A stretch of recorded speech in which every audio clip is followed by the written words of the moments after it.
Karen's expression shifts through a captivating series of emotions: shock, anger, disbelief, and ultimately fear. Real fear, because she's just beginning to realize that she's about to lose everything: the comfortable lifestyle, the free ride, and the sense of power she's enjoyed for so many years. That's when she makes her most significant error. She turns to me, gets in my face, and says, "Listen here, you little brat. I don't care whose name is on the deed. This is my house. I've lived here for 12 years, and no spoiled child is going to force me out. I will make your life a living nightmare." Perfect, just perfect. Why? Because I've been recording the entire conversation. Not only that, but I had already spoken to a lawyer. Big shout out to r/legal advice for their suggestions. Turns out threatening the legal owner of the property is not a brilliant idea. Who would have guessed? Okay, so remember how I mentioned talking to a lawyer? Best decision I ever made. Turns out my grandparents didn't just put the house in my name.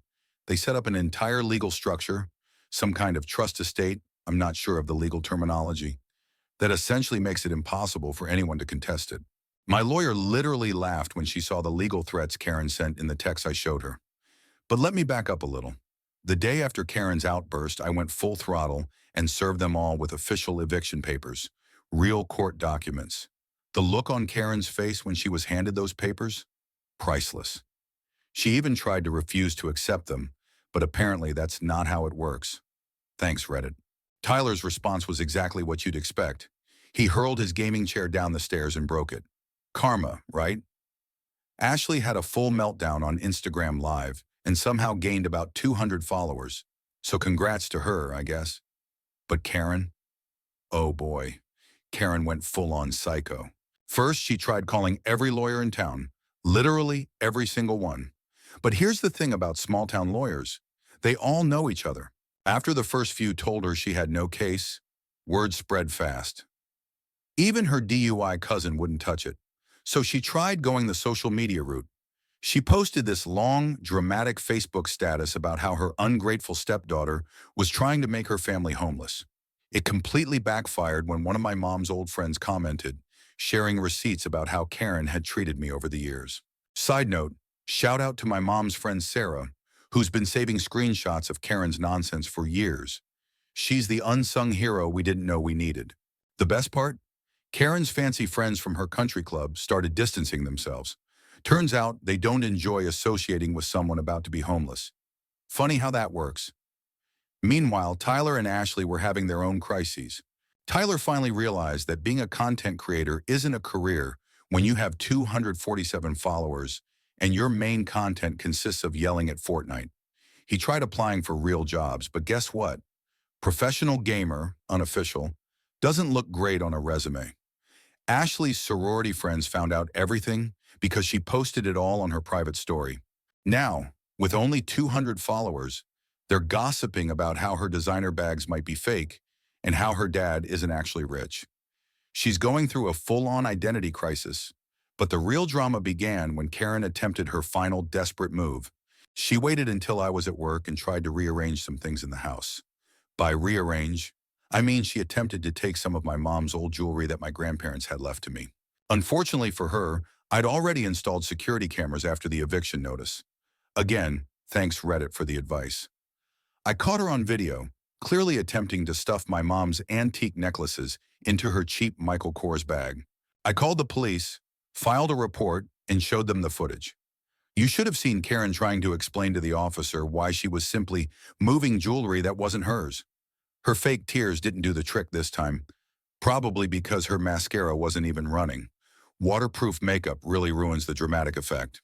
The officer, an older woman, took one look at the situation and wasn't having it, especially when Karen tried to play the "but we're family" card. The officer replied, "Ma'am, attempting to steal from the legal owner of this house isn't a family issue." I didn't press charges right away, because honestly, having this on record for the eviction case is much more valuable. My lawyer was thrilled. Speaking of the eviction, remember how Karen always bragged about her investment accounts and how she was supposedly independently wealthy before meeting my dad? Yeah, it turns out it was all a lie. She has literally no place to go, and she's losing it.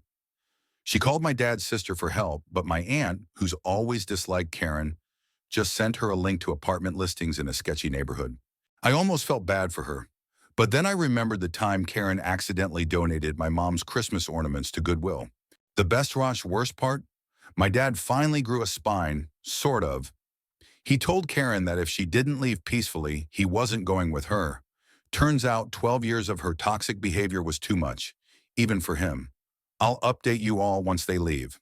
Final update, after the jewelry incident, Karen knew she was done for. But being Karen, she had to make her exit as dramatic as possible. The day before the final eviction deadline, she tried one last power move. She called a family meeting. Too bad there's no family left. And strutted in wearing her fake Chanel suit, the one with the obviously incorrect pattern that she insists is vintage. She had this entire speech ready about how she was choosing to leave because she couldn't stand the negativity or whatever. Karen started this long monologue about how she was taking the high road. Since when is being legally evicted considered taking the high road?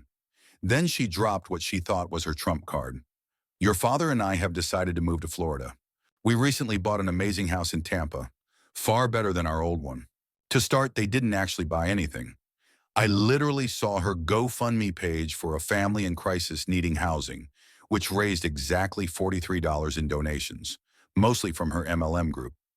Secondly, my dad wasn't even present for this 27/24 announcement because he was staying at a hotel. Turns out, watching your wife try to steal your deceased wife's jewelry kind of kills the mood. Who would have thought?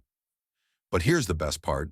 While Karen was giving her fake, graceful exit speech, the moving crew I hired started arriving right in the middle of her "this house was beneath me" rant. These big guys walked in with boxes and dollies, and Karen's face froze in that weird way again. Botox and rage make a hilarious combo. She began yelling about how she wasn't prepared and needed more time to organize her things. The lead mover, shout out to Mike, he's a real one, just looked at her and said, "Ma'am, we have clear instructions to pack everything up and move it to your storage unit today. If you want your things, you'll need to deal with the court." Y'all, she completely lost it, having a full meltdown. She started grabbing random items, claiming they were family heirlooms, including my mom's ceramic bowl that she had tried to throw out the previous year. Ashley was crying over her TikTok backdrop being ruined, and Tyler was freaking out because he couldn't disconnect his gaming setup fast enough. But here's the most amusing part. Remember all that designer stuff Karen was always boasting about? Those vintage bags and high-end clothes? The movers started packing it all up, and half of the labels were literally falling off. While all this chaos was unfolding, I was just sitting on my couch, sipping coffee in my new home, watching them scramble. I posted a few updates to my private story, and suddenly people from high school started sliding into my DMs saying, "OMG, I always knew she was fake."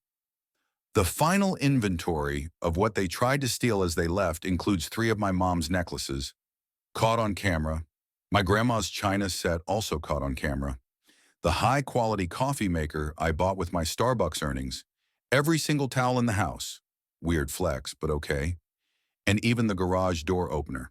But you know what? They can have the towels. I already ordered new ones. Really nice ones that Karen would have said were too expensive while she dropped $500 on fake designer items. The actual eviction? Chef's kiss. Perfect. They had to do the walkout with the sheriff's deputy present as standard procedure, but it was extra satisfying. Karen tried to claim I had damaged her things during the move.